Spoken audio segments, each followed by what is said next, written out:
Tune in every week. Unmute me. All right. What's going on, people?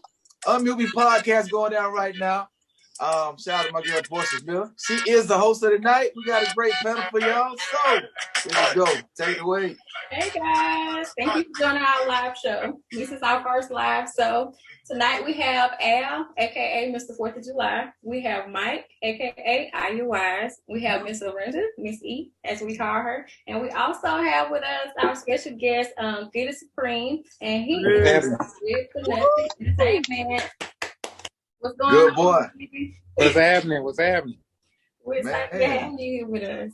Hey, I might don't supposed to tell you, but Ms. E, she was kind of skeptical about having you on. I was like, look, he all right. Now you know what I'm saying? He all right. Like, who is Yeah, hey, he telling the truth. He telling the truth. Chance. I can believe it, man. She I'm a thug, man. I I'm like, hey, good boy. I vouch for you, good boy. They don't Hey, know that's how all that heavy you are matters, in man. these streets. But as soon as I saw your face, I said he's gonna be okay with me. See, that's what I'm talking about. That boy heavy in the streets out here, man. Heavy. Tell us what you're working on right now. You talking to me? I ain't hear you. I said, tell us something you're working on right now. Oh, man, I'm just working on the music, man. I got the Dreams Need Love 2 album out. I got the incredible video with my daughter out on YouTube right now, man. I'll just continue to work on the album, put more videos out for it. Y'all stream that thing. It's on all streaming services. Dreams Need Love 2, Goodie Supreme. Holla at your boy, you know? Yeah. So I started to wear my shirt tonight, but I didn't wear it because I thought you were going to wear yours. Oh, man. Hey, the more we wear, the more it shows. You put it on. Hey, good boy. You gotta plug that shirt. I know that GFN, man. That good. Good for nothing. Good for nothing, man. Good for nothing. Good for nothing, too. Yeah. You got Bumping My Own. You got all kind of stuff. $30 to my name. Dream Need Love 2. Y'all check that boy out. He on Spotify. I listen to it. But it's on all streaming services, but I'm on Spotify. I'm talking about Nice, like, for real dope, like real music, man. Ain't no cap, no nothing, just real fucking music. Excuse me. Real Appreciate y'all, man. Oh, yeah, come on, I'm a fan. Yeah, I don't like for real. I don't like too many folks. I'm a fan, bro. Yeah, I'm still on Bumping My Own. I like that. Like, I actually work out to that. Like, a lot of stuff I work out to. But, yeah, that Bumping My Own dope, and I like that Dream Need Love, too. What I'm going to tell you is crazy because I feel $30 to my name. That's a real good video. And that's a real good song. I understand what you mean because we done all been there before. Yeah, man. Yeah, that was honest. That was the truth right there. Yeah. And I'm gonna tell you I'm gonna say what I love about what you doing, bro. Everybody in the game, no matter what level, whether they entry level, intermediate, or on, everybody balling. That ain't real life, man. Some of us still. I mean, we have our day where we ball, and we still struggle though. You know what I'm saying? Yeah. And you highlight that. I respect that. Yeah. Appreciate that, man. Appreciate it. Yeah, good job, though, bro. Good job. Right. Yeah. Well, tell everybody how they can follow you. Goodie Supreme on all social media, man. It's one thing. GOODIE Supreme. That's on Facebook, Twitter, YouTube. Everything's the same, man. GOODIE Supreme. The website is coming soon, probably in the next 2 to 3 weeks. It'll be GoodieSupreme.com. You'll be able to find the Good for Nothing shirts, the Dream Need Love 2 shirts. Yeah, I'm still working, man. I'm still working. Oh, man, do like the females. Throw your cash up out there, too. Hey, like I said, it's Goodie Supreme, Cash App, GOODIE.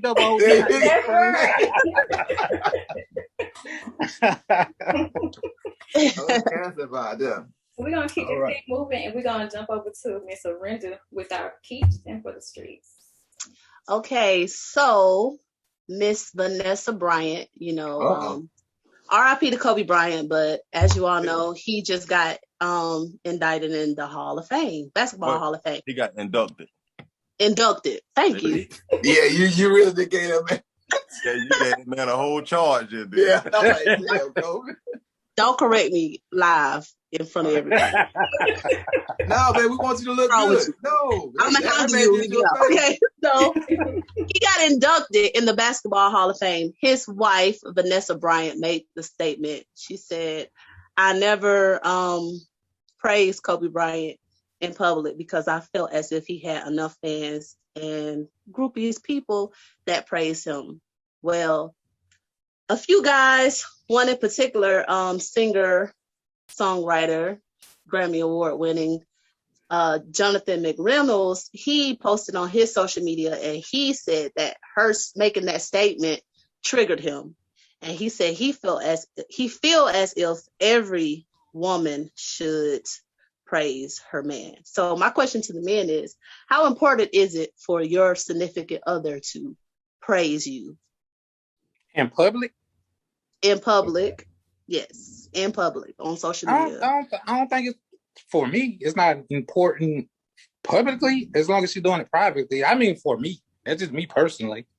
You know what I mean? If I know she got my back wholeheartedly and 100%, I mean, that's good enough for me. Exactly. Yeah, exactly. How you feel? I feel the same way. I don't need all that attention, because what I feel like women don't realize sometimes, when you broadcasting your man like that, oh, he's so good to me, he bought me this, he bought me that, he took me there, he did this to me. Then you go talk about what's in the bedroom. Shawty finna start plotting. He gonna be her man for long. Okay. What about you, Forth? How you feeling?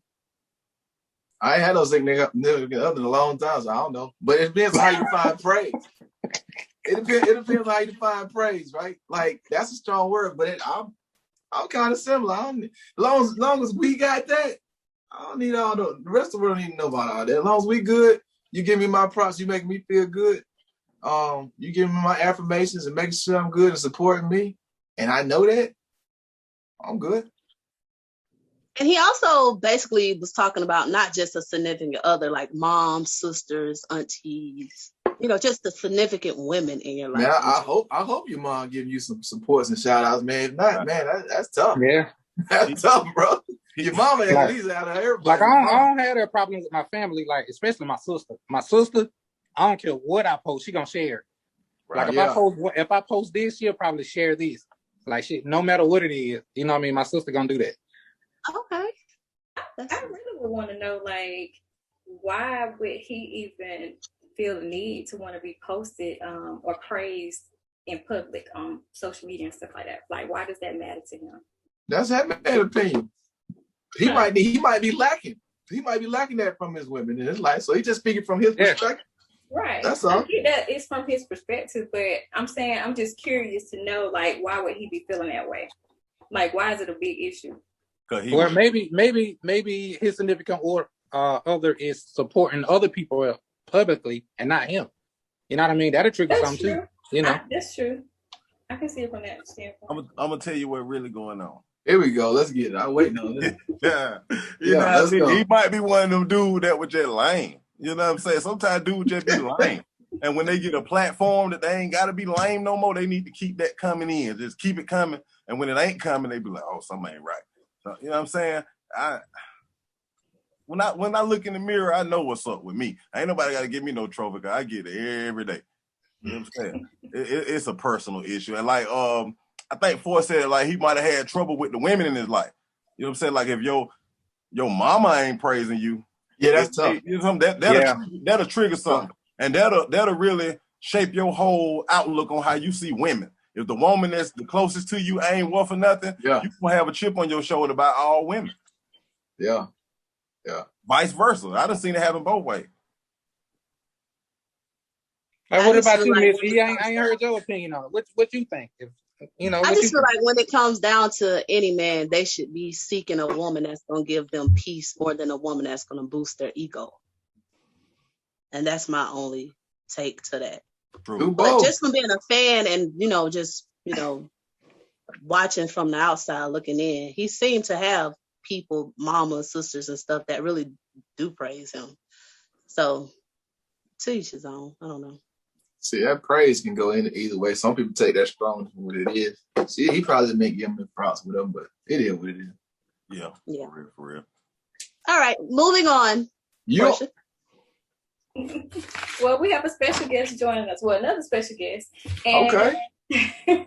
You guys have seen him go viral. Him and his daughter. His daughter was in school on virtual school. My kids do virtual school too. And she had this video learning her ABCs, and he was in the background dancing and moving. And it was actually Kaya's song. And it went viral. I've seen him on Shade Room. I've seen him on Black Parent. I think he was on fatherhood.com when it went viral, but he's also been a comedian for some time, and he's an actor too. So we're gonna let Boogie, comedian Boogie, join us. All right, let's do it. Yeah. There you go. Hey. Hi. What's going on? What's going on? I like that logo, man. That's a good logo. Oh, thank you. Wait a minute. Y'all can't see me? No, we Not can't. yet. No, we can't see the you, logo. but we see your logo. Oh, let me cut that mug off. I thought you were trying to pull something like the Gorillas used to do back in the day. Never see them cat. There's a whole bunch of cartoons and avatars up there. What this called? My bad. Hold on. You good, brother. You good. I see them clicking on everything. Oh, show me. There we go. Damn. Hey, yes. I am with y'all. Look at your hair. It's giving me life. Thank there you go. Homegrown. You rocking that crown. Yeah, man. That's crazy. I grew it for an audition with Tyler Perry when which one was it? Have and Have Nots. Okay. So I grew it out, and then it just stuck with me. Kept going higher and higher. All right. Good. I've already cut it once. That's your antenna to the universe. Yeah. There you go. That nice ether. That nice ether, baby. Okay. How y'all doing tonight, man? Y'all good? Yeah, man. We good. good. Man, I was here rushing trying to get with y'all, man. I apologize, man. I was trying to get my daughter fed and everything. Had to fix some nuggets. You know what? I'm glad you said that. First, I want to tell all the men on the panel, Happy Father's Day early. You know, I give y'all props because you know how it is Father's Day. You work hard, you do your thing. Do you feel appreciated? You might not, but Father's Day a little different than Mother's Day. So I'm gonna say salute to all y'all boys handling doing your thing. All right? Thank you, bro. Thank you. You know, Mother's Day, you can't even get a restaurant. You can't get a reservation in a restaurant. No, you might. Father's Day, walk on in. Yeah, walk on in. Get you some new socks and a tie and enjoy that. That's it. You gonna get a tie now. You might not go to church none but Easter, but you gonna get a tie. Awesome. All good. I'm making a post right now for everybody too. Okay. Oh, thank you. We appreciate it. Let them all know to come on, join in to this live. Yeah. We in here. All right, put this up here. Boom, bam. Oh, wrong thing. My bad. I ain't got about lit. Oh yeah, I'm about to get me another one. I'm telling you. What y'all got? I'm a tequila man. I got fruit punch with some extra. Yeah, I got a little cognac. There you go. I should have went and got my cognac, man. Yeah, man. I'm trying to be nice. Trying to be sober on the Unmute Me podcast. Man, somebody in the comment just said Vanessa Bryant the finest Mexican they ever seen after having kids. Come on. Hold up. She is beautiful. She is. And I think when you have a woman that fine, you don't care what she does. If she don't praise you, it don't matter. She fine. You get the lecture for every night. You can. So everyone posted and put on Instagram now. I'm ready for y'all though. Okay. Well, tell All us right, about yourself. How long have you been doing stand-up comedy? I've been doing stand-up for maybe 10 years now. And it's funny because I actually don't like stand-up. Really? Yeah, it was just something I'm good at.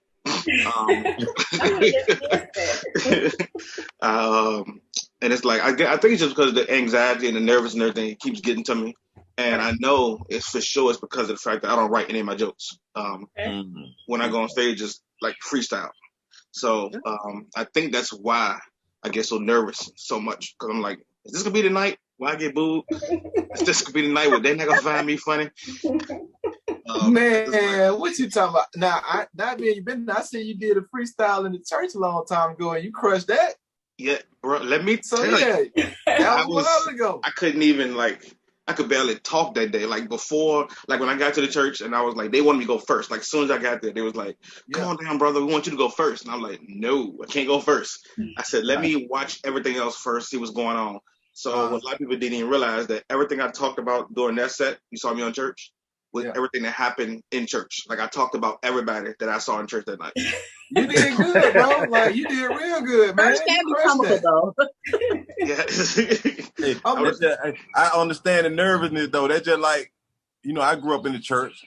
I was in the choir for a minute. I went from the choir to the usher, and then I got big feet. I couldn't stand up that long. I started playing the drums. But they used to be like, just sing, baby. Everything sound good when you're singing for the Lord. No, it's not. Yeah, that's not true. I don't care if you sing for the Lord. I can't sing. I can't sing at all, and my church don't even let me try to sing. I'm like, let me sing. I remember one year I wanted to go back to my home church because I'm not a member anymore. But I tried to go back to my home church and want to surprise my dad for Father's Day. So I was like, let me come and sing his favorite song, which is Lord, brain fart. It's all right. The joint Lionel Richie sing. Zoom. No. What's the gospel song Lionel Richie sing? I know what you're talking about. I don't remember the name. Father, help your children. Jesus is love. God, you would think I ain't never been to church as much as I sing that song. And so I tried to go back and surprise them. I said, for Father's Day, I want to just come out the back and sing that song. They was like, hell no, bro. we know your voice. We want to keep those.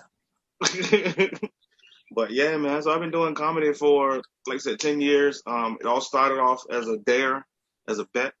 My boys was like, you got to do it, man. You the funny person I know. I'm like, no, it's easy being funny around people, but it's different when you got to go stand on stage and people come pay their money. It's like, you better be funny. So the first night I went up, and what made it so hard was the night that I went, right? I wrote 2 jokes. I called my boys separately, the ones that dared me to go. I called them separately. It was like, all right, listen to this joke. I can't even remember what the joke was. I said, listen to the joke. When I said the joke, when I got to the punchline, they didn't say nothing. So the first dude, I hung up on him. I said, forget you. So I hung up, called the other boy, told him, and he didn't say nothing. So I called him on 3-way, and I said, all right, look. So I gave both of y'all the joke, and neither one of y'all laughed. They was like, that all you got? And I was like, yes, I ain't got nothing else. And the show starts in 30 minutes. So,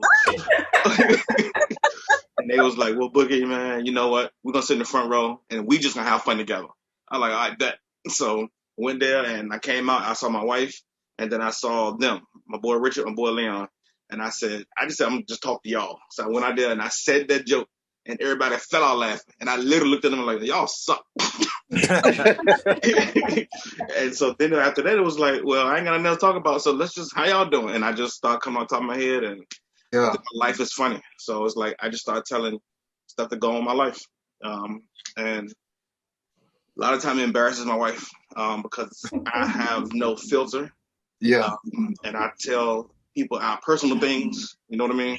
And because it's funny, stuff that happened is funny. And so it's like, she don't even come with me to comedy clubs no more. If I'm doing a church or something, she'll show up. But if I'm doing like one of my regular comedy clubs where everything's dirty, she don't even come. She's like, I don't even want my face to be shown. We tell these stories and everything. How long have you all been married? We've been married for 16 years.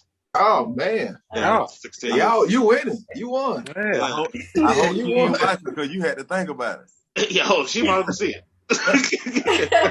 Yeah, you won. Yeah, we were married for 16 years, and we've been together since we were 14 years old. Never broke up. That's true love story. Yeah, that's good. Definitely. She's been with us since 1990. Yeah, 1990. Yep, never became close. Hey. Yeah. Meanwhile, my first love has been blocked. What'd you do to get blocked? I don't know. I've been blocked since Facebook exists. Blocked since MySpace. I done been there. Shout out to my first love. But yeah, I'm blocked. God bless that brother. Boogie, what is some advice you can give someone who may be considering pursuing a career as a comedian? You have to have tough skin. Though, let me knock on some wood. Though I've been blessed that I have never bombed on stage. And all the time I've been doing, never bombed in the audience mind. Now, in my mind, I bombed, but to the audience, I never bombed. So you gotta have tough skin because there's a lot of people that do bomb, and you gotta be. It's hard to sit there and tell a joke and nobody laughs. Nobody. It'll kill your spirit, and if you're not paying attention, just go out there and having fun. It is, man, it's tough. So I mean, it's just like you gotta want to do it and just go out there and do it for the right reason. If you just go in there just to have fun, the money comes along later. The money comes along later with it. Once you start getting a lot of the shows under your belt, as far as like, you've done these open mics, and now people starting getting to know your name, and you can put your name on the flyer, and people can come pay because your name is on the flyer. Then that's when you start getting to the money aspect of it. I did a lot of free shows when I first started. My very first, like I said, the very first time I got on stage, I won that night. I won the open mic night, and my grand prize was opening for Bruce. And I was so happy, scared at the same time that I backed out of it. Oh, come on. Yeah, I was too scared. I was like, "It's no way." I know this wasn't a fluke, Right. So it was like, now I got to come here with all my people, and the whole city of Richmond. I'm in Richmond, Virginia, shout out to Richmond. So it's like, I got the whole city of Richmond that got that's coming to see Bruce, and now they see me, and it's like, man, please don't embarrass us. So I got scared, and I punked out, called up the club manager, let him know couldn't do it. Oh. So gotta find a way to break that nervous wall. I haven't found a way yet. And I was just going to ask you that. Yeah, I was thinking that. Words, because I know I'm always nervous. I got a question though. So first, I do want to commend you for being just sticking with the comedy so long, because I got a few partners that do that. And unlike like rap, people when you're a rapper, people going to see rap. If you're R&B, they're going to see R&B. When you're a comedian, it's like you can write your best jokes, but every funny is different to everybody. Yeah. And so when you tell your jokes, you don't know what's gonna hit and what's not. But you said like it's nice. Well, you never really bombed, but you said in your mind you felt you bombed. Yeah. What you mean, like was it just a reaction, or you felt like you could have executed better? Like, what do you mean you felt that you bombed, even though you didn't? It was actually a church. Okay. a church had hired me to come and perform at their I guess it was some kind of play or something, right? And I was supposed to come up at halftime to do intermission, to do their to do comedy while everybody was eating and everything. So I got there, and they treated me like a VIP too, y'all. I mean, they gave me and my family like our own special table over in the corner. Our table was the only table that had cloth on it. Yeah. They brought us our food, fed us, so we got to eat during the first part of the show. Oh, that's another thing too. When I perform on stage, I never eat before I go. I am that nervous that I can't eat. So I was pushing the food away, and I was like, I'll just eat this later. Y'all go ahead.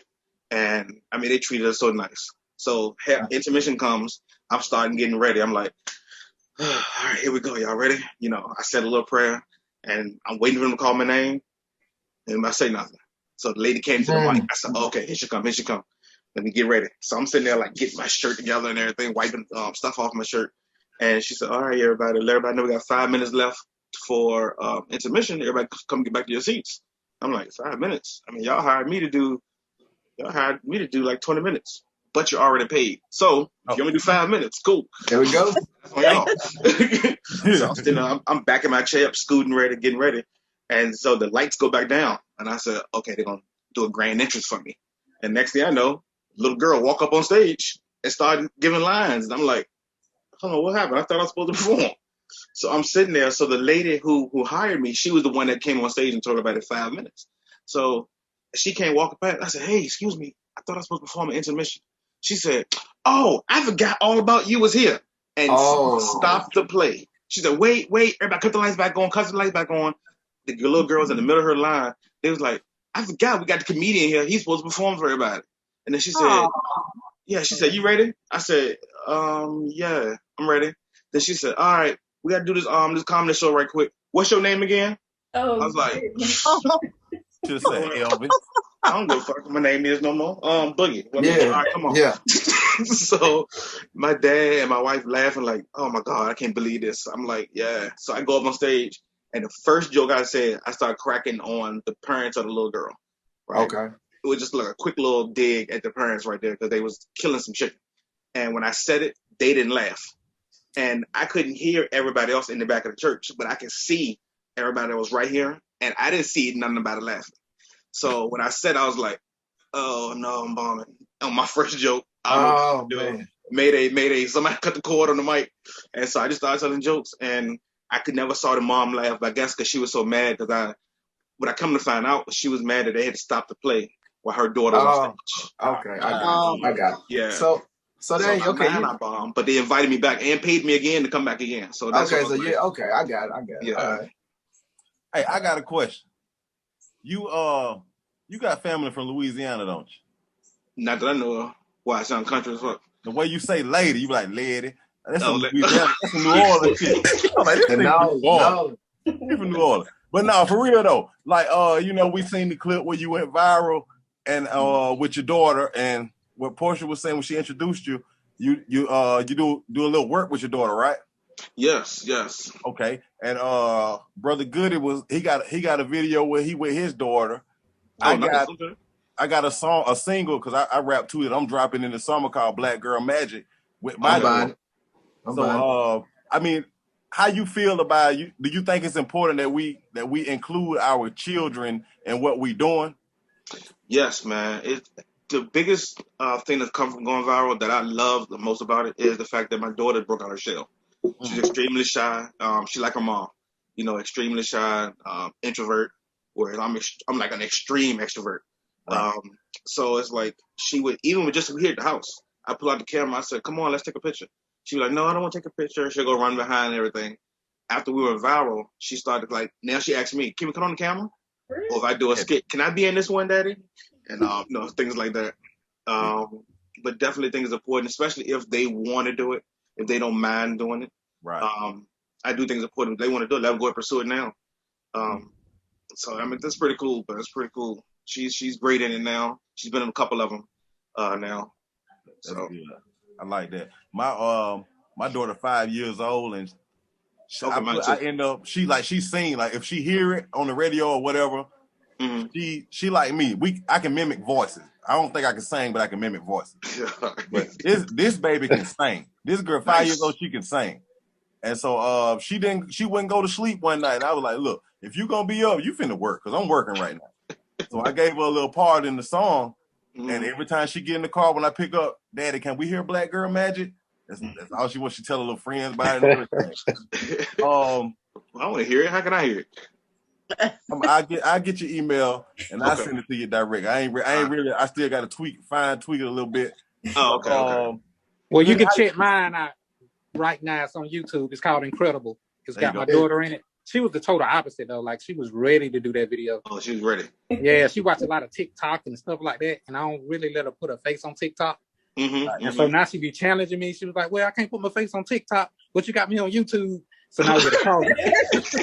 Know too much, and these kids know too much, man. Hey, I know, man. She's smart. Early. Yeah, that's cool. Cause I was just about to ask you the same thing about your experience with working with your daughter, but I guess you just hashed it out right there. Well, like the vocals that's on the song, I recorded that when she was like 2, 3. I wasn't even doing music. I had stopped for a minute when she was born. Yeah. But she used to always point at the microphone. So one day I was like, when I got her from daycare, I was like, I'm just gonna, put the headphones on her and just press record. Man, she did it every day when she got out of school. She just wanted to go to the microphone. Yeah. So I recorded them vocals early. I didn't record the song until probably like the middle of last year. But her vocals that's on the song, she was like 2.5, 3.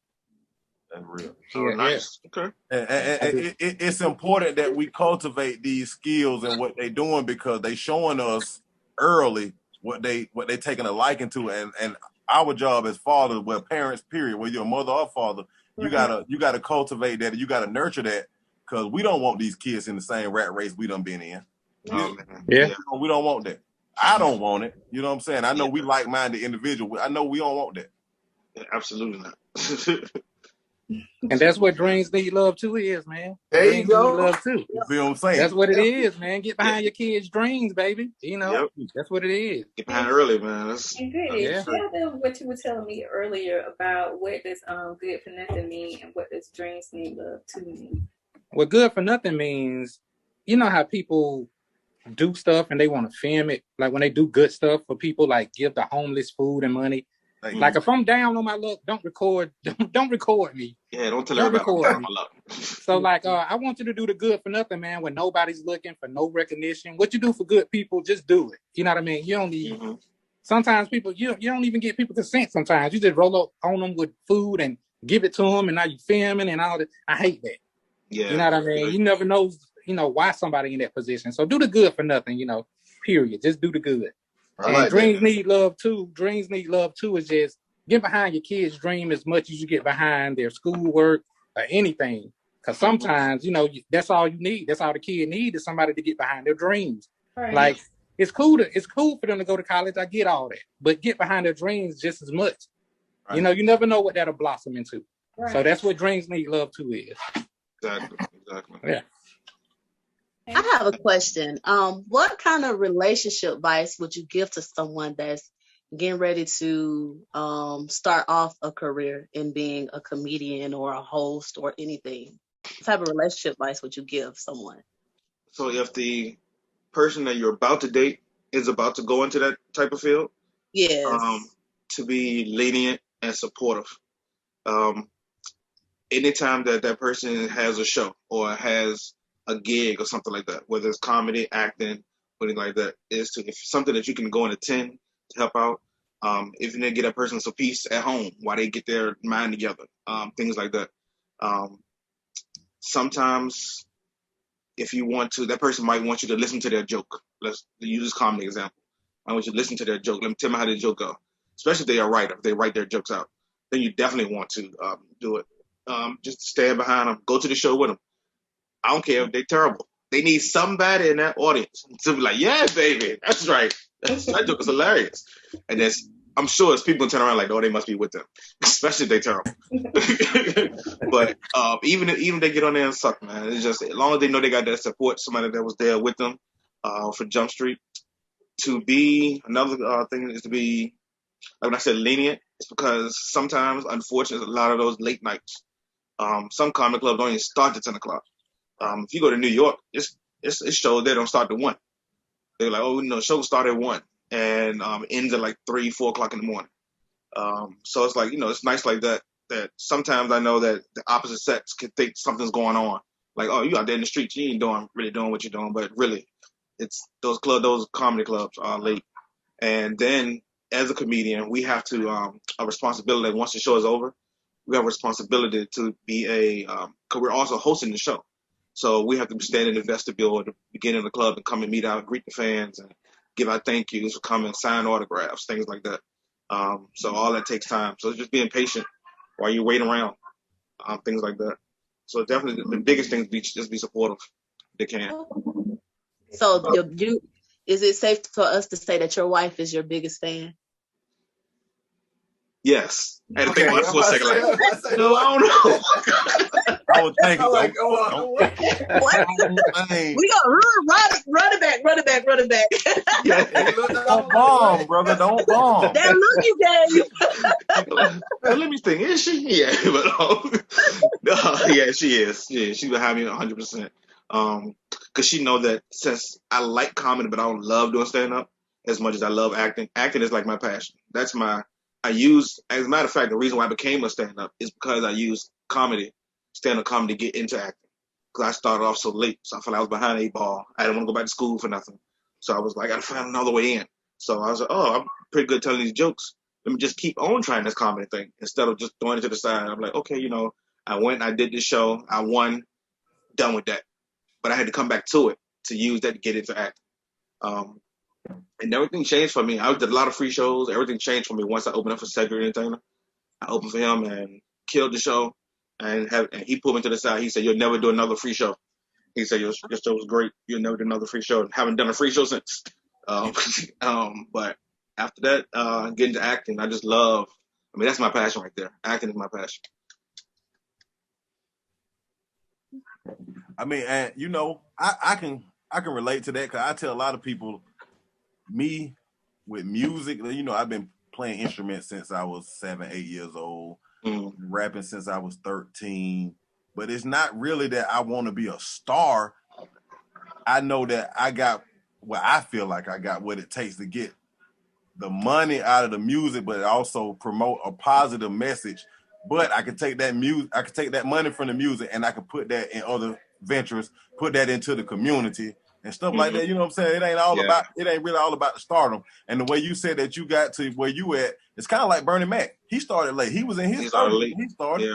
Yeah. And he was a factory worker. He started with the comedy. He transitioned to movies. He didn't really get a lot of lead roles, but when Bernie Mac was in the film, that was Bernie Mac movie. Yeah. Oh yeah. That was his movie. He took over any scene he was in. So exactly. Yeah, he killed that joint. So now when I come back to your question, you asked was my wife my number one supporter, my number one fan. Yes, because she loves my acting too. So she loves my acting. She's 100% behind my acting. Because it's sometimes that because my passion for acting is so strong, it's like some of these auditions I go to, like I said, I live in Richmond, Virginia. So some of these auditions I go to that's in Atlanta, just for an audition, I paid to fly myself down there to go jump to the audition. So it's things like that she's my biggest fan because she's a huge supporter and she lets me, and that's probably not the right word, but she doesn't give me any beef. Right. Yeah. We got you. We understand. She doesn't give me any beef for just being like at the drop of a dime because everything with acting is so right now in the last second.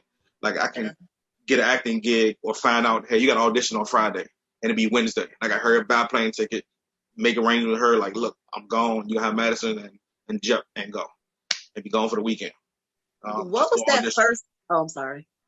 What was that first conversation like when you decided, okay, this is what I want to do? What was that first conversation like with your wife? Because she's been with you since y'all was 14. So yeah, she's always said I've been an entertainer all my life. Ever since she's known me, I've been entertaining. Even just hanging around with the friends and everything.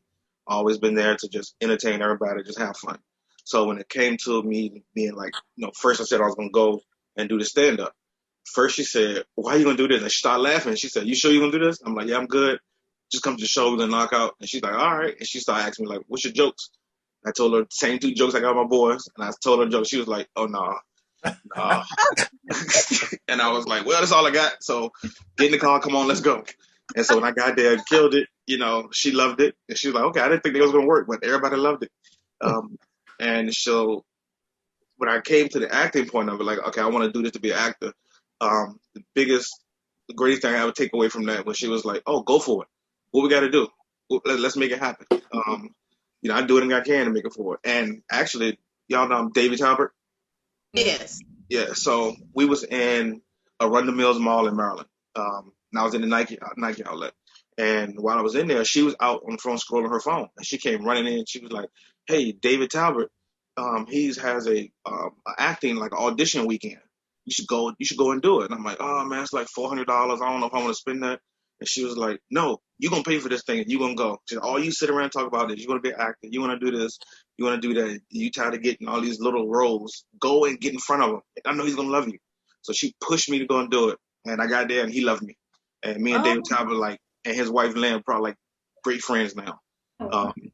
They put me in Almost Christmas, even though you don't get to see me. Because unfortunately my ass got cut out of it. Still got the paycheck, but you still got paid. Right. Yeah.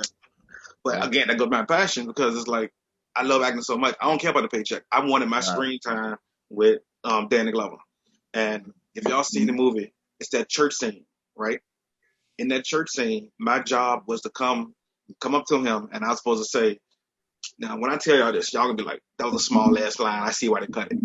But it meant the world to me. So my job was to walk up to him and say, hey, Brother Myers, glad to have you back. That's it. Boom. There it is. All right.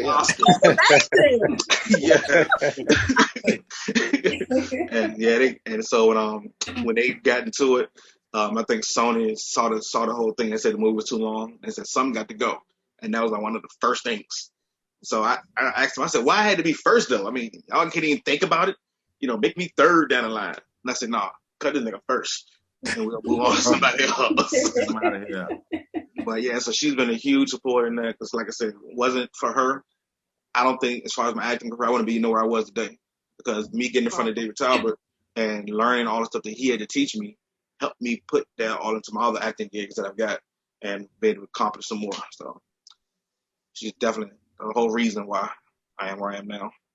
That's good. Well, with you being a viral sensation, do you have any issues with women sliding in your DMs or anything like that? And if you do, how do you handle it? That's a good job. That's you go. That's you. I got one more question for you guys, and then we'll go into our topic for both Goodie and Boogie. What do you guys have going on next? What's coming out? What's new? Goodie? I got a project with Billy Sloan called Kingsfield. It's gonna be the next thing. So we'll be dropping that, some more merch. Yeah, it's gonna be the thing. Okay. Are you planning to drop it this year? We're gonna see. Yeah. I still want to work. I still want to work with Dreams Need Love 2 thing first. I want to work that for a minute, I want to work Dreams Need Love 2 I gotta into see its entirety. Yeah, I want to work that project all the way through. I still got videos for it, so I still want to work that project all the way through. Get the shirts out, get the merch out, and then we'll move on to something next. I don't want to give up on what I got going right now, so I got that moving. Right. What about you, Boogie? We have a short film that's coming out in, I think it's July.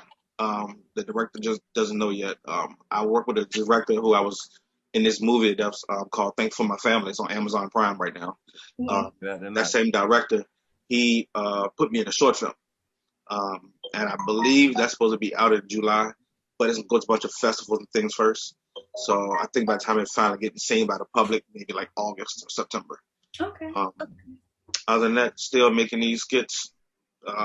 Everything I just blessed by Instagram and TikTok, and they got me on a monetized thing now, so I can start doing branded content and good job. present myself to brands to try to let me do stuff other than that. So you're still coming up with these skits. How can they find you on social media, Boogie? I am at Comedian Boogie on everything. No dashes, no hyphenates or whatever it is, but it's at Comedian Boogie on everything. Okay. Well, we're going to jump into our topic. And today the topic is, what do women think men want in a relationship? And what do men think women want? And what do we really want? So we have been polling people for about 2 or 3 weeks on social media about what do they think. So men, I'll have y'all go first since it's more of y'all than us. Ladies first. Yeah. I'm saying, Yeah, ladies first. We gentlemen. We got a panel full of gentlemen. Gotta be respectful. what Pimp say, this the side. We got Southern hospitality. Ladies first. We can go first. Miss Orinda. Okay, what do you think men want in relationships? I think men want peace. I think men want, well, in recent activities of social media, they've been telling us what they want. So you don't even have to think. But before then, what did you think? Was it different? Before I was told what men wanted, I thought that men actually wanted independent women. I thought that men wanted a woman who, could hold her own, a woman who was self-sufficient, a woman who could bring the table to the table. Basically just an independent woman who has her own, a woman with a lot of confidence. But I 100% agree, because before we started this podcast and before I started talking to all y'all pretty much and just talking about relationships and stuff like that, I used to think the same thing, that, because I would wonder sometimes, say a guy leave you and he leave you for someone you may think is beneath you. Oh, they don't have this degree, they don't have this, they don't have that car, they don't have that. And you're wondering, like, why did he go down? Why did he go below? But then, and I used to think like that. But now I kind of realize that that's not the important thing. You having degrees and having all of this, like Forrest said, that's just decoration. You just threw me in the conversation. I got to go ahead. I always say that. You always say that. Well, men, we want to know, what do y'all actually really want? So since I'm talking about Forrest, well, we'll go with our guests first. Go ahead, Goodie. Oh, wow. Well, me. You went straight to me. It's me, baby. You've been drafted. God. Hey, man. Like, truthfully, man, you just want somebody you communicate with, like, all the time. You know what I mean? Like, some things when you have an issue, you don't really communicate. You know, that bothers me a lot of times. You know what I mean? You just shut down and be quiet. I can't, I don't really know what's going on with you. So like just the communication aspect of it bothers me. And sometimes, you know, it's just how some people are, you know. For me, just being peace. Like when I come to the house after a long day of work.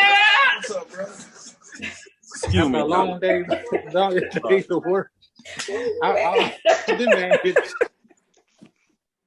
After a long day of work, though, man, I don't want to argue with nobody. You know what I mean? Sometimes I just want to chill. Give me like 15 minutes to chill. Like I need that sometimes coming from work. You know. I mean, everybody's different, man. I can't say what men want. I can tell you what I want. You know what I mean? Everybody's different. You know. I agree.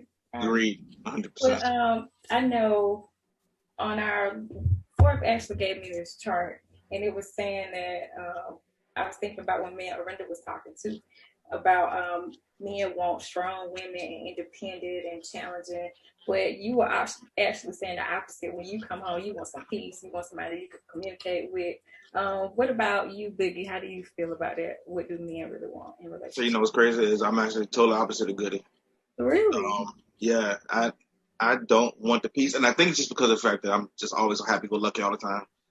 That's joking, playing. My wife and I, we tend to, as soon as we walk in the door, it's like right there, boom. How was your day? Tell me about your day. Unload and you know, so that way we done, and we can move on the rest of our night. So we like to go in the house and just download each other. Like I didn't tell you about the day and all this stuff. Usually she always get the same answer from me, but it's just because my personality is, you know, I like to have fun with everybody. She's like, how was your day? Oh, it's cool. Have fun. You know, and you know, then I'll ask her how it was, and she'll unload, let me know how everything was, and you know, we just like to just go right in. And then, you know, I have the 5-year-old, so I definitely don't get that peace when I walk in the door. Because as soon as I get off work, I go pick her up from school, and you know, she's on go, she's on ready the entire time. So yeah, ain't no peace over here. I think you may be the first person I've actually heard say that, though. But I like the way you put it, because I know even I've heard guys say the same thing, like they don't want to just deal with anything. They don't want to talk to you. They'll block you. So wait, let me clarify this. My piece is not arguing. That's what I'm talking about. Look, that's what I'm talking about. Because trust me, when I come through the door, my daughter and her sister, they follow me around the house. So that's gonna happen. I'm talking about I don't need no drama when I come through the door. Yeah. I feel you. What do you think about that, Mike? Well, shit. I don't know. It varies. For me, it varies day to day. Sometimes I want to be left alone. Just leave me alone. Yeah. Sometimes all right, this is my main focus. This is my main thing. I am a provider. You know what I'm saying? Like, you know, the conversation come up, like we said, I think on the first or second episode, half on the bills and all that type of stuff. That don't matter to me. I can do all that. I can do everything that need to be done. But in the event that I can't, I need you to be able to pick it up until I get back on my feet. So I guess what I need is just the cooperation and the partnership and the role playing. Not saying that role as in you the woman and you cook, you clean, I ain't with all that. You do what you want to do. I want you to be yourself. Overall, you be who you are, and you give me the opportunity to decide whether I want to deal with it or not. You know what I'm saying? I think a lot of times women have a preconceived, what's the word I'm looking for? Thought of what the perfect man should be, and really they looking for Captain Planet, because you know how Captain Planet was like, we got wind, we got water, we got earth. They trying to put it all together and make a super nigga, and it don't exist. Yeah. It's not real. Captain Planet, good one. Yeah. I'm saying it don't exist. What about you, for? Well, man, you know, I don't know. That's tough because I kind of feel like all the gentlemen, what they say on the panel, like sometimes I want to be left alone, Communication is very big. I do want somebody I can communicate with and communicate with me. Don't be letting stuff linger. I also like a goal-oriented woman as well. Not somebody who just have ideas, don't really care about doing much, just in the wind, whatever comes. No. Also, I do like cooperation. Like Mike said, I like a cooperative woman, and I like a healthy mindset. And with that, I mean like prioritize your mental health, your physical health, and as well as have some sense of financial literacy. Just a little bit of financial, just a little bit, and just some reality about them, and that's pretty much where I start. All the physical stuff, I wouldn't even be talking to you if I wasn't getting that anyways. But that's a whole nother thing. Right. And can I share one of the comments from a brother on our that's watching the feed? Mm-hmm. He said, I ain't gonna call it now. You don't want to put nobody on Front Street or whatever. But he said he want a fine and feminine woman. Yeah, that's it. Fine and feminine. Said, I don't want to hear that strong, independent shit. Hey, that's cool, but hey, I'm loving these comments, man. I swear, I'm loving these comments. I look for interdependence more than independent. Cause independent, you got it, but you interdependent, cause if I have one in my life, I do need you for certain things. Yeah, and vice versa. But if you totally independent, I don't need you for that. Okay, well. But go ahead. It's like why am I here? Why you there? Right, go do that. If you that independent, go do that. If I bring you into my life, I'm interdependent. I need you for certain things in my life. But I never really been the one to dwell into astrology and love languages and all that stuff. But I've learned to realize that it might be a little bit of credibility to love languages, because I'm the type of person that I don't need the gifts. I don't need the attention. You know what I'm saying? I just need to know that you can handle stuff. If it go awry, you can handle it. That's all I need. Oh, well, all the other stuff I can do for myself. Physical touch. That's it. If they want to go, there you go. That's the one I was looking for. Go. Touch me, damn it. Yeah, physical touch. I don't need all else, so you can have that physical touch. And that's most men too. Most men are very physical with somebody that they really, really like. Right. And most women be like, oh, he can't keep his hands off me, but that's just your love language. Yeah, love language. Yeah. Reach out and touch somebody. Because I know I ain't really trying to be kissing on everybody. You know what I'm saying? So if I can take it there with you, I must feel something for you. Right. Well, guys, how important do you think for just a little bit what he said, physical health, mental health, and financial health? How important do you think it is for someone to have a fit body or a fit lifestyle, a healthy lifestyle? You want to be around for your kids. At some point you got to take care of yourself. Yeah. How long? How long you want to be here? If it's up to you, how long do you plan to be here? Sometimes you just got to take that in consideration. Like, I want to see my daughter do everything. Right. I want to see Maya do everything. I want to see them do everything. I want to be here for it. I want to be here for everything. So, you got to eat better. You got to do better. I like to drink alcohol, so I eat better. I can't eat bad and drink. That's how I feel. Yeah. I feel that I'm guilty though. Like, I like slave vegetables. I like collard greens. I like field peas. I like corn. You know what I mean? Shit like that. I've recently got into spinach, but like the bougie vegetables like broccoli and shit like that, I don't eat. But I bought a juicer, so I'm like, I got to find some kind of way to supplement this green stuff that I'm not eating into my diet. Because like you said, I'm trying to be around for a minute. When I go see the prostate doctor, I need to be good. My daughter 5 years old. I'm 36. I gotta be here at least 50 more years. I gotta make sure she equipped before I go here, before I leave here. You know what I'm saying? But I say this too though. I don't necessarily think skinny means healthy. Like, a lot of women be bashing big women because she's fat and I don't necessarily. I like mine a little plump, a little curvy. You know what I'm saying? But I don't think that equates to that. But I get what you're saying about you got to be healthy and you know what I mean? You got to live a certain way because there's a lot of stuff out here that's targeted towards our community that we consume that ain't really doing us no good. Yeah. And that's my biggest fear in life is me leaving here and I hadn't dropped enough gems on my daughter for her to maneuver through this world because it's a cold world. Like for real, for real. Right.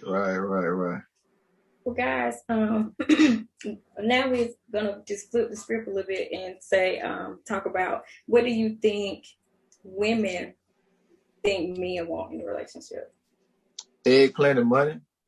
Yeah. Eggplant and money. Big eggplants and a whole lot of money. I'm sorry, y'all. I got to pause 1 second. Go get my charger. I'll be right there because this got a little interesting. Yeah, the money first now. Money first. Well, y'all excited about this. Arinda, while he's gone, what do you actually want in a relationship? What did the women tell me when I asked them? She asked you. You, ma'am. She asked you, ma'am. What do you want? I just want somebody who let me be unapologetically myself. Someone who's really understanding and a man who lets me feel like I'm actually wanted. Simple. Yeah, affection. That was you looking for. Yeah, affection. Just make me feel like touch, you want man. me. You know, the affirmations and physical touch. I feel. I think we have a lot of similarities with that. Yeah. Because I pretty much feel the same. I want to be me in a relationship. I don't want to feel like I got to be anybody else for anybody. I want to be me and I want to be accepted for me. So that's my big number one. And then for me, I have kids. So I'm a package deal. And I need somebody that wants to be with somebody that has kids because I don't have time to be with somebody for months. And then they say, oh, I don't want to be in a serious relationship with somebody that has kids. Dude, you just wasted like all this time.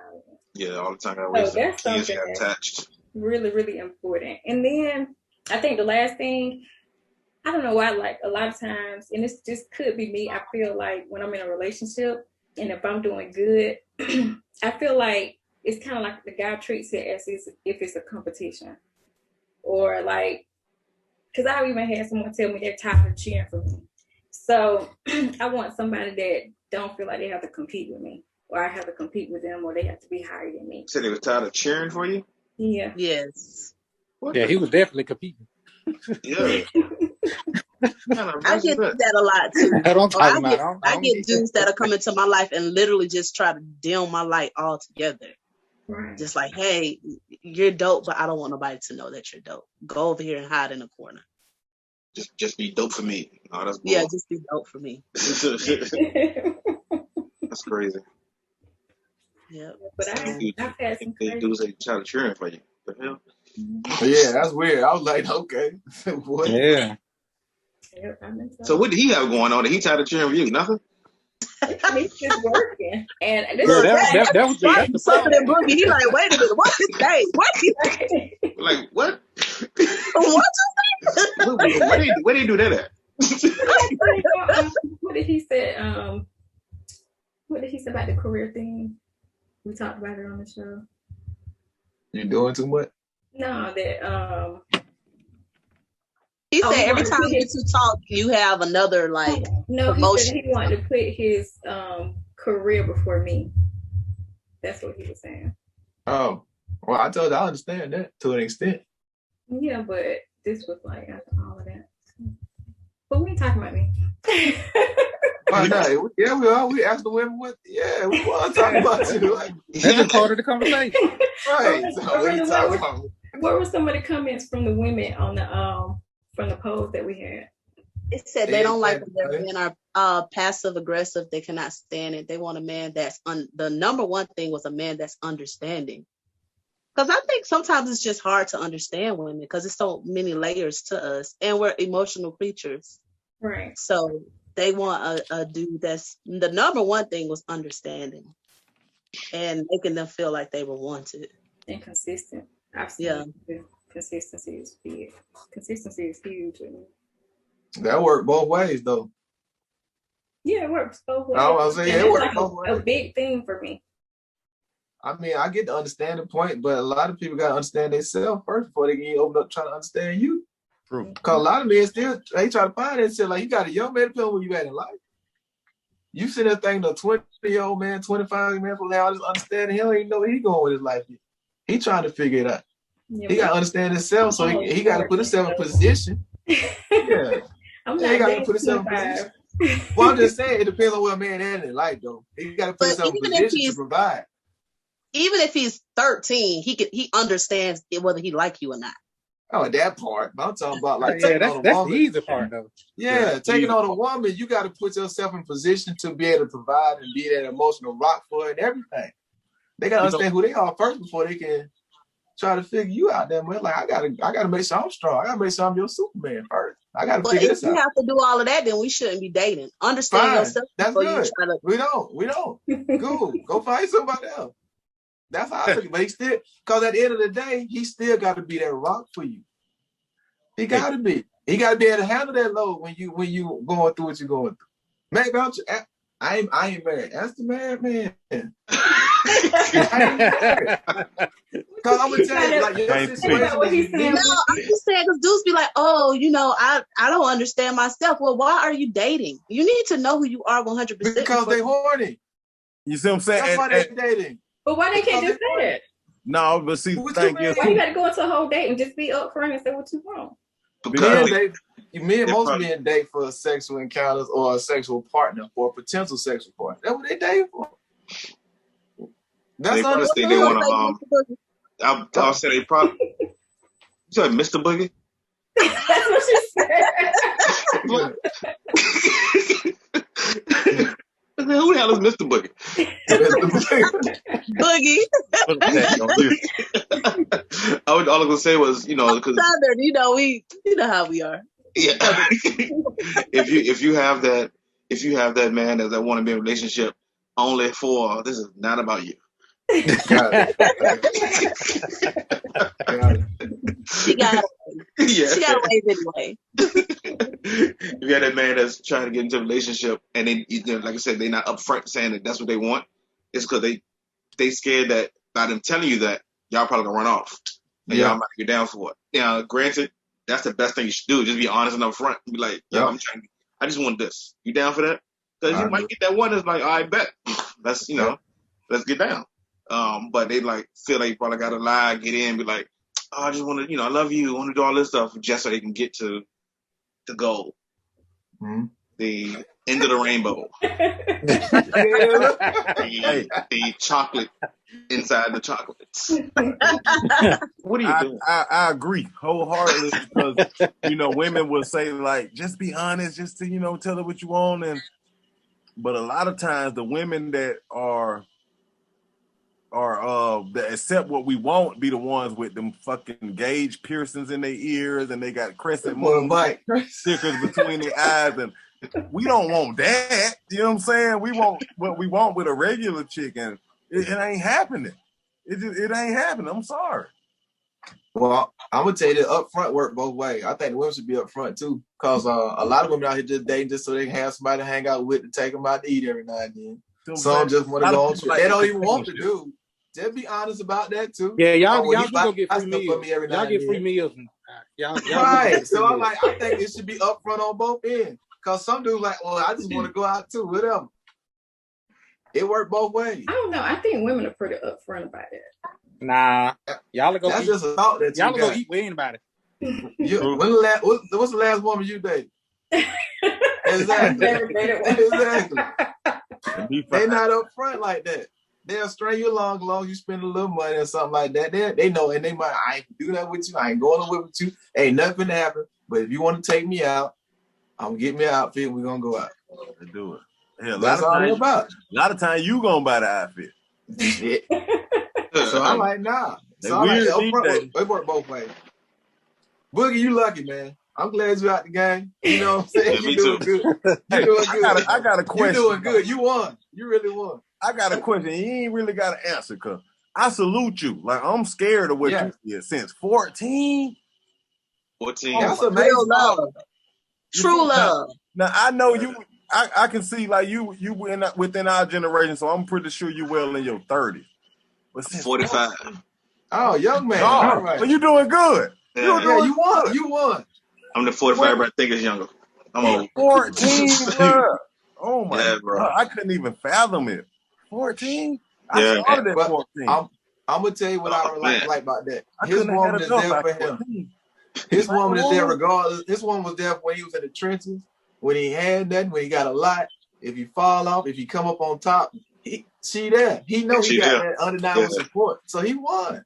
Hey, he did. He really did, and that counts too. Everything you said, that counts. Yeah, he won. Because I know I done missed a few opportunities because I was just scared. Like this ain't how my shit's supposed to end. You know what I mean? I got some more shit to do. You know what I'm saying?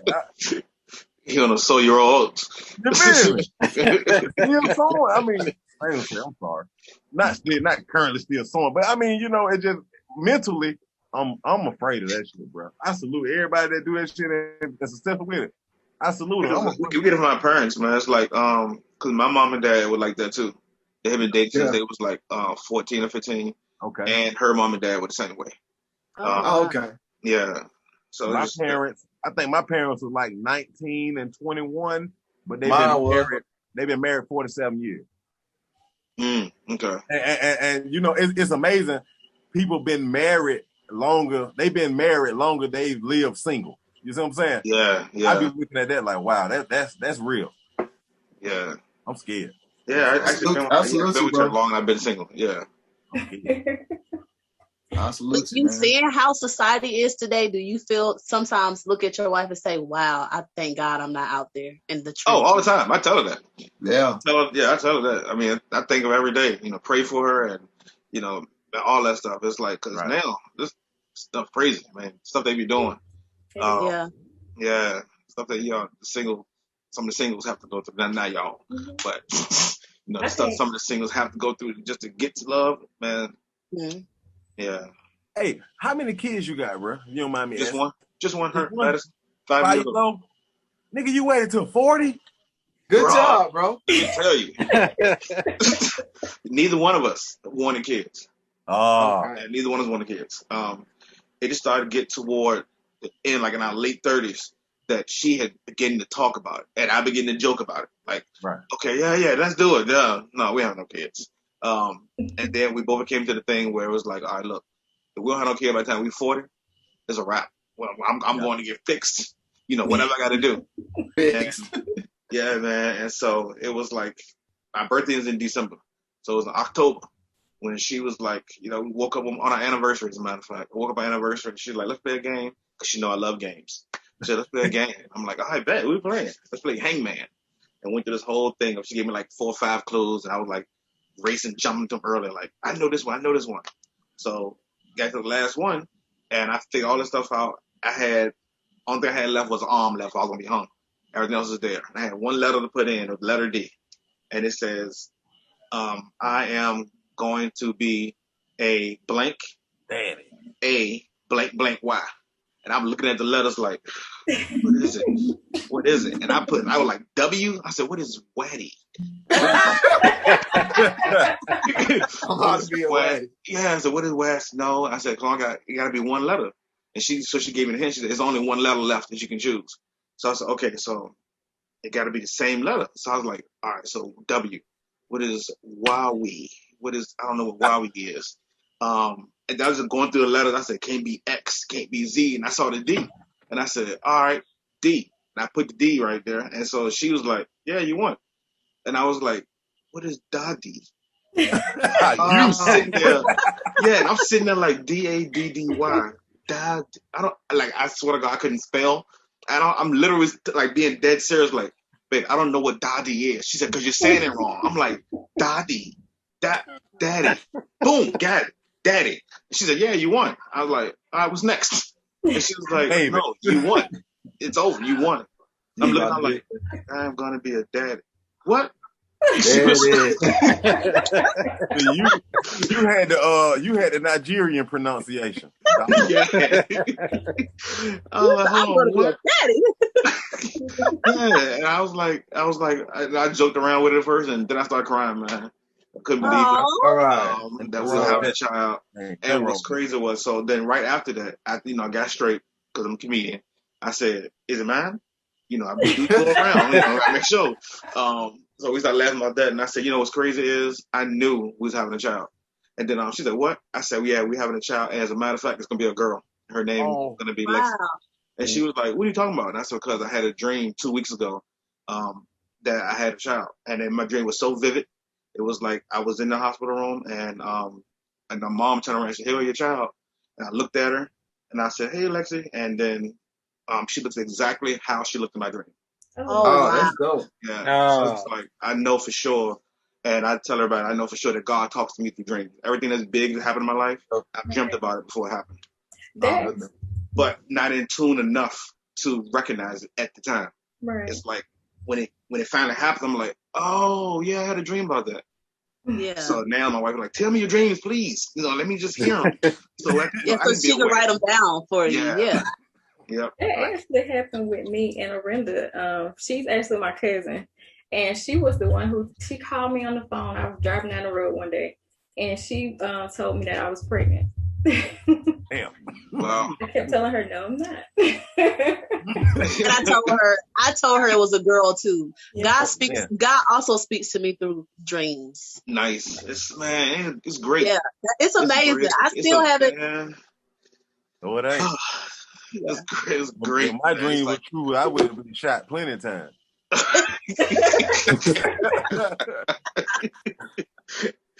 Yeah, it's great. I just wish that I was more in tune with it to recognize it right there. And it's like I try, but I know I'm not. But it's still an amazing feeling. Like once it actually happens, it's like I remember the dream so vividly. I'm like, oh man, yeah, that was get little chills on your body, my skin. I'm like, oh my God, I can't believe he talked to me again. Like, yes, he listens. He knows. He's there. Have you ever found yourself going into situations because of your dreams? Like, oh yeah, I know I'm gonna get this part because of the dream, and you kind of sabotage it. Oh yeah.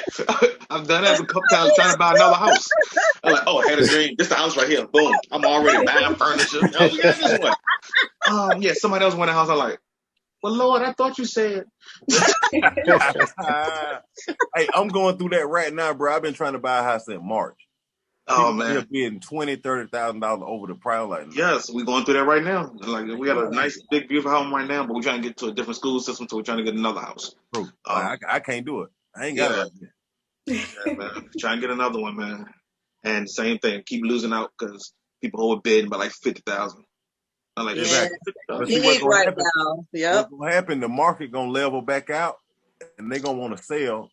And they're gonna be upside down because they're gonna pay so much for the house that wasn't even really worth it.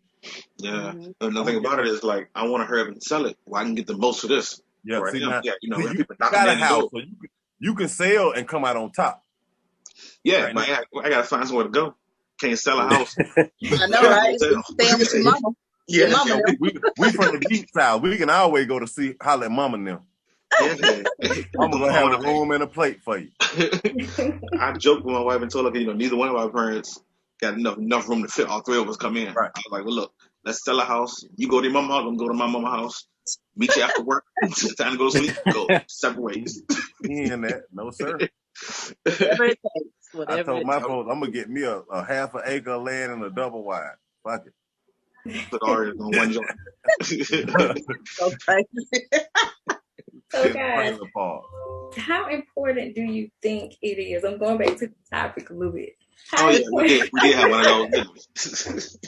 How important do you guys think it is? We talked about what women think men really want and what men really think women want. How important do you think, as far as things that you heard us say or with the chart, that it is to kind of do those things in your relationship? Like if a woman is saying she's looking for more attention, she's looking for she want to be taken out more, she wants this or that. How important do you guys feel that is in the relationship to actually try to work towards?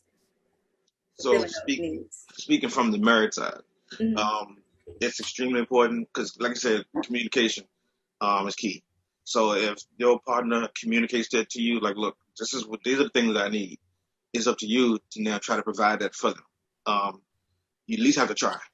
Because if you don't try, you're not willing to try. It's like Goodie said, what you there for, Yeah. So that's the biggest thing. So they communicate that to you, then yes, it's up to you now to jump in and, all right, let me be more affectionate. Let me be a good listener. Let me, do whatever it is you just asked to do. So yeah, as long as they communicate with you, got to do it. What do you think about that, Aranda, from a woman's standpoint? Yeah, like what he said, if you don't try, then why are we together? You gotta make me feel like, okay, if I'm telling you, okay, I want you to do this, that, third, and the other, and you just like, I'm still be me, this is who I am, take me as I am. And it's like, what's the point? The communication is lacking, and you're not willing to, you want me to compromise, but you're not willing to compromise with me. Right. It has to be a mutual understanding of us trying to just make it work. Right. I understand that. Yeah. I agree. I was going Think about that, Goodie. I'll go ahead. Oh, Fote was on. Go ahead, Fote. Goodie got a better answer than me. I already know. No, Fote was on. Go ahead with it, Fote. It's all in here. It's all in here. Yeah, all the wisdom. Yeah, you got that Bill Cartwright going on. Yeah. All I want simply to say, like just speaking, broadly for most of the generation here, I think a lot of us guys have been groomed to really, if you like a female, you cater to that and you listen to her. So I don't think it's a real big issue for a guy. Like if he like you, he kind of been groomed to do that, to make sure you take care of your woman. Yeah. So it's not like, oh, I like her, but spirit just do whatever the hell I say. No. If a woman is expressing, like the thing we all talk about is communicating, that most of us have been brought up to, oblige that, or, at least assess that need or take it in consideration. Yeah. I can't speak for the other side, but for guys, like we've been groomed like that since we're young. And you know what? The difference with this generation, we were groomed different because a lot of our parents said, let me teach you you better get your own and don't depend on no man. Mm-hmm. And I think that's why this generation of women are just so independent, and we are owning our own houses and owning our own businesses and things like that. It's because our mothers really groomed us. Our grandmothers groomed our mothers to be wives. Mm-hmm. Our mothers groomed us to be bosses. Ain't that wrong being a boss? You just see it.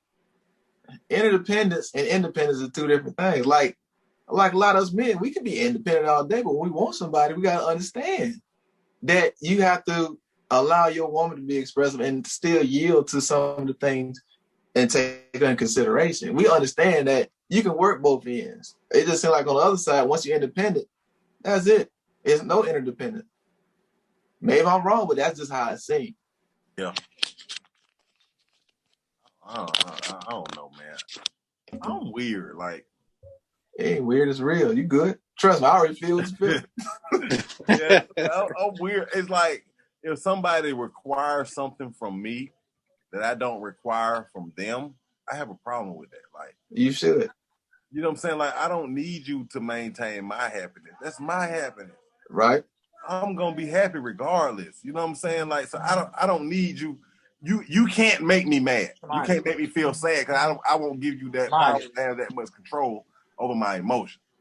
But at the same time, I'm not a married man, so I don't understand the concepts of how you maintain a marriage. Like, sometimes I feel like the compromise that you're asking me to make is too much for who I am. Like, if I feel like the compromises who I am as a person, I'm not gonna do it. I mean, why? Why should I do it? I think that's what I was saying earlier, that communication come in, at least try and see. Yeah. Especially if you want to keep her. You at least got to try, even though it's like we might not be like, I don't want to do this shit. It's not what I do. But if they have a problem with it, or they see something particular they want you to do, I think if you really like, fuck her like, I'm sorry, if you really do fuck her like that, I say I'm sorry and turn around and say the same thing twice. But if you really do mess with her like that, then yeah, I think definitely at least got to try. Yeah, see it work. Yeah, but it's a Slim Cutter Calhoun. He got a song. It was a sample, but I don't know. Great, that's nuts. It said, "If I give you an inch, would you try for it more?" And that's what I be feeling like sometimes. If I give you that leeway, you gonna always keep pushing these boundaries. And before you know it, I'm looking in the mirror in the morning like, "Who are you? I don't even recognize me no more." You know what I'm saying? I don't know. I think that's why men, you also have to get a woman who accepts you for who you are as well. You don't want somebody to come in your life and be like, look, I don't like this and that, just completely change who you are. Yeah, It has to be some compatibility in the beginning. Like I said, Boogie won. The rest of us, we just out here. Boogie won. Hey, for real though. He won the game. He got that old school shit going on. Boogie, you in the 1%, bro, when it comes to couples. I definitely agree. 1%. Barry White got an album called Staying Power. If Staying Power was a person, it'll be you. Yeah. I definitely agree. I definitely know. Yeah, I 100% agree with that. Yeah, But I think a lot of times they say that us women, oh, these new women, y'all don't hold on. But, they always talk about, and I don't know if I can say his name, but a guy on YouTube who has gone popular, talking about like women. I'll be praising it. I don't give a fuck. Kevin Samuels, I'll say it. Okay. He says that, we should be more like our grandparents, but like I was saying in the last episode, some of our grandmothers and great-grandmothers or great-great-grandmothers, they really went through a lot of toxic behavior. They went through, they got beat and just, and they didn't have income, so they stayed, not because they wanted to stay. They stayed because they had to stay, didn't have anywhere to go. Now, women, in this generation, we have our own money, we have our own income, we have our own bank accounts. Back in the day, you couldn't even get a bank account without your husband's permission. Mm-hmm. So now that we have all of that, it's like, okay, you hit me once, I'm out of here. So a lot of men say that the female has changed. Yeah, the female has changed, but have we really changed for the worse? Or no, I don't think so at all. I think if anything, as man and woman, we need to renegotiate the terms. You know what I'm saying? That's a good point. For real, because it's a time where women can really hold their own, and men got to put their ego aside and be like, this woman is not trying to compete with me. She's trying to level up so she can help me. And that's all I really ask for. Like, if I step in the street and get hit by a bus tomorrow, I need whoever I'm building with to be able to handle this until I get back right. You don't get back right, bro. You take your disability, you'll be all right. You see what I'm saying? I don't have that faith you got. Just be honest, I don't have that faith. If something happens to me, she go. I just know she gonna leave. She gonna leave. It depends on how you treated her. I don't treat her bad, but I don't have that faith. I ain't saying it would happen. I just don't have that faith in her like that. If you treat her bad, she gonna do you like old girl did Charles on the Tyler Perry. You got folks. You got some guys who treat women real good, and they get the same thing. They just leave. True.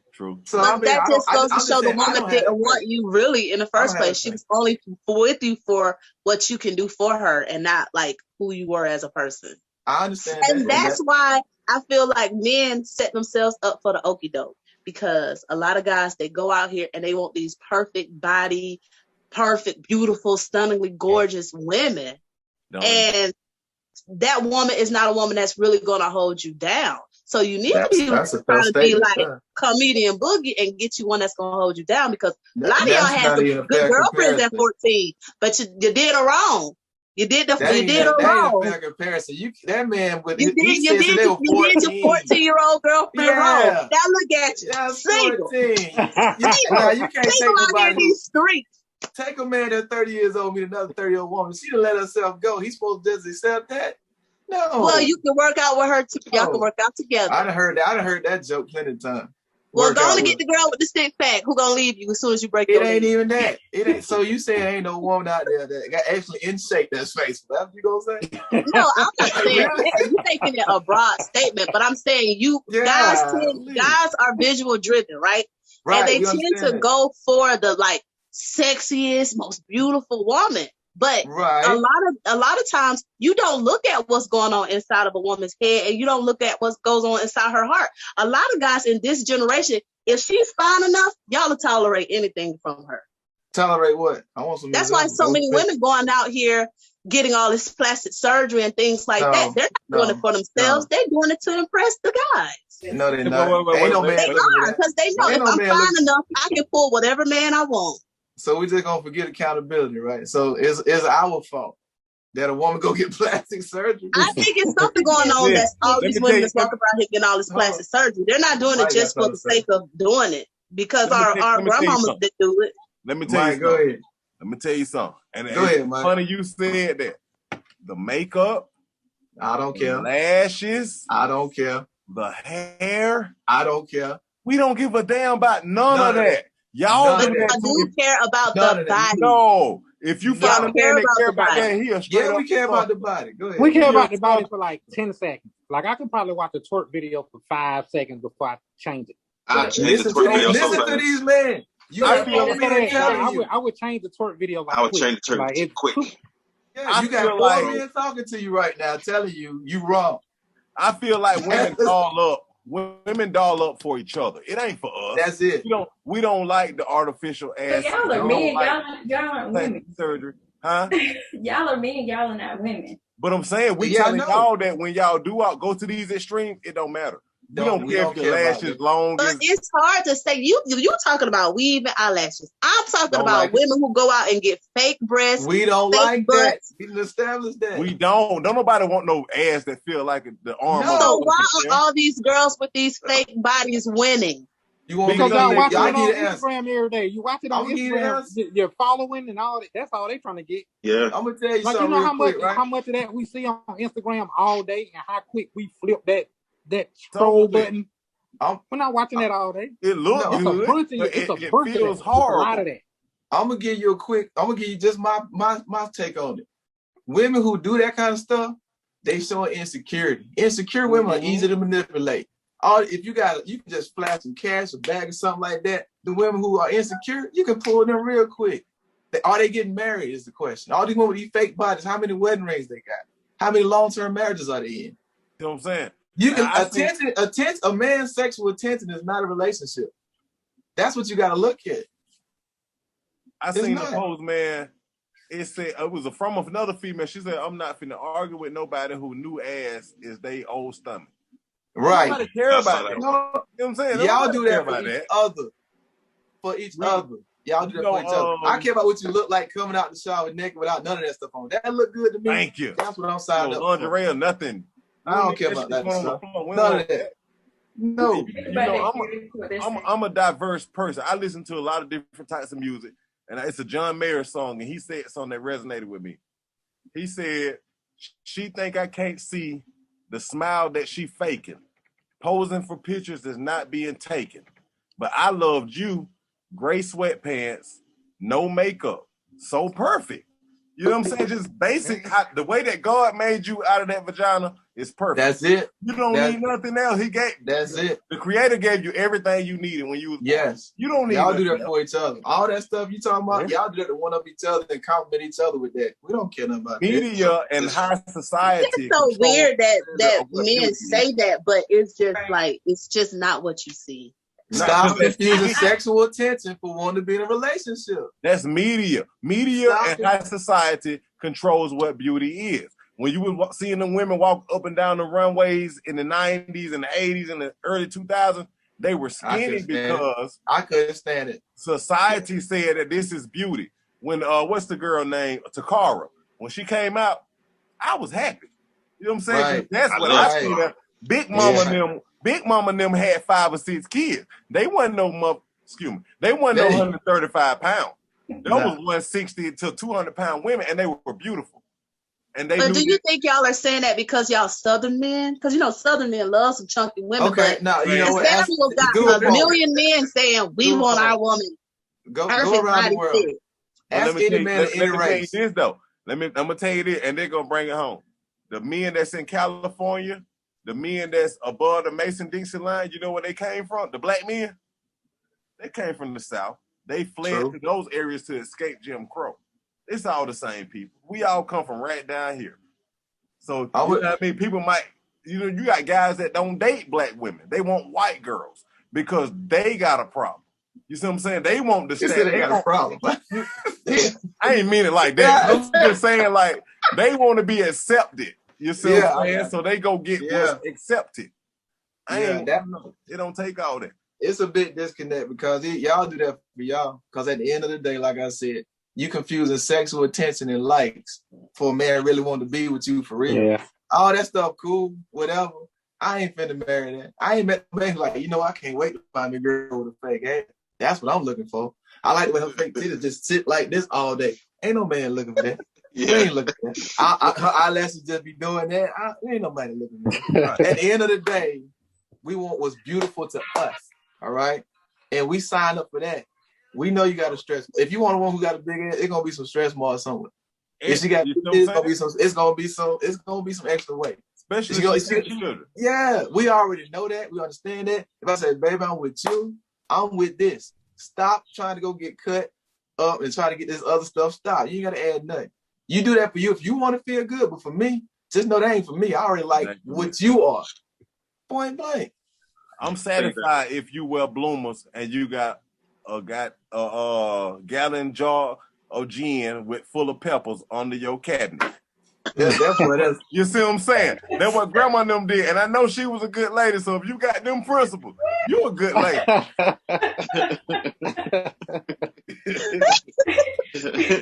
Straight up.